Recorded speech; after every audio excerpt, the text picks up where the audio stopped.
NAZA Kia Malaysia has just launched the all-new third-generation Kia Picanto, which arrives with first-in-class features like 6 airbags, Apple CarPlay, Android Auto straight out of the box, as well as a fantastic, stylish new design.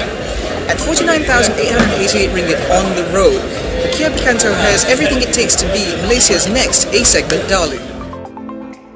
And at 49,888 ringgit on the road, it really does make a pretty great case for itself. For less than 50,000 ringgit, you get an EX model with a 1.2-litre motor with about 85 PS and 122 Newton meters, mated to a 4-speed automatic gearbox. It's the same drivetrain combo that we've seen from the outgoing car, which means that it'll at least be quiet and refined. What is new on the Picanto is the styling, which ditches the cutesy look of the old car in favour of a small car made angry look, which is far more modern.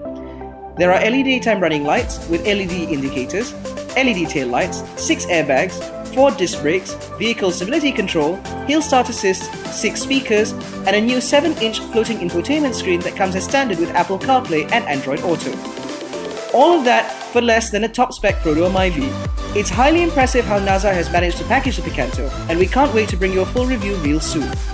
Don't forget to like our Facebook page, give us a thumbs up, and share our content far and wide. Thanks for watching, we'll see you real soon.